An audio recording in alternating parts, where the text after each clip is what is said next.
Hello students of class 3rd. So today we are going to learn what is force and friction. Force और friction क्या होता है? First of all, force. A push or a pull applied on a body is called force. कि किसी भी body पर अगर हम उसे पुश करेंगे या पुल करेंगे दैट इज कॉल्ड फोर्स. हमने अपना फोर्स दिया. By applying force we can do many things. Apply करने के बाद फोर्स हम कुछ चीजें कर सकते हैं. That is force help us to move an object. What can force do? Force क्या करता है? फोर्स हमें हेल्प करता है कि किसी भी ऑब्जेक्ट को हम उसकी पोजीशन से मूव करें. Suppose we have a pen. Pen को हम पुश करेंगे और इसने अपनी पोजीशन यहां से यहां चेंज कर ली. That is called force. Force helps us to move an object. To stop a moving object we need to apply force.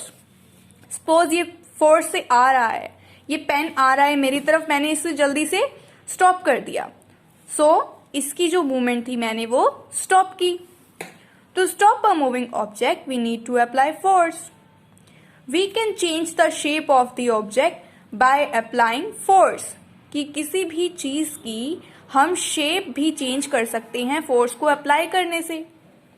For example you have seen a rubber ball. Rubber ball को जब हम press करते हैं तो उसकी shape change हो जाती है थोड़ी टाइम के लिए. सो फोर्स क्या क्या कर सकता है? फोर्स ऑब्जेक्ट को मूव कर सकता है. पेन को हमने इस पोजीशन से मूव कर दिया. Second, to stop a moving object we need to apply force. अब ये मूविंग ऑब्जेक्ट आ रहा है, मैंने इसे स्टॉप कर दिया. We can change the shape of the object by applying force. Force apply करके हम किसी भी चीज की शेप को चेंज कर सकते हैं. Force can move an object. Force can stop a moving object. Force can change the shape of an object. Have you ever seen dough? क्या आपने कभी आटा गूंथ कर देखा है? आटे को हम किसी भी पोजीशन, किसी भी शेप में कर सकते हैं. ठीक है. You can also use clay. Clay से भी हम किसी भी शेप की चीज बना सकते हैं. That is called force. Now we will learn what is friction.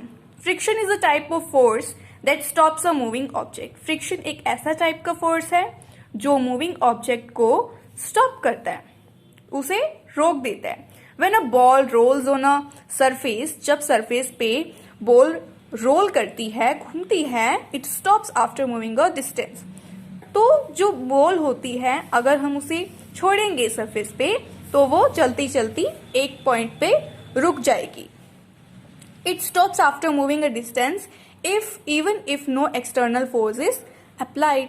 अगर उस पे फोर्स अप्लाई कोई नहीं भी कर रहा तो भी बॉल जो है वो एक पॉइंट पे आके रुक जाती है. This happens because the force of friction acts. क्योंकि ये जो फोर्स ऑफ फ्रिक्शन है वो होता है between the surface and the moving object. उस सरफेस पे और उसके मूविंग ऑब्जेक्ट के बीच में एक फ्रिक्शन होता है, फोर्स ऑफ फ्रिक्शन, जो उस चीज को करते उसको स्टॉप कर देता है. सपोज मैंने पेन को करा सरफेस पे तो इसका जो फ्रिक्शन है वो उसे स्टॉप कर देता है. ठीक है. That is called friction. जैसे वी वेयर शूज. हम शूज वेयर करते हैं.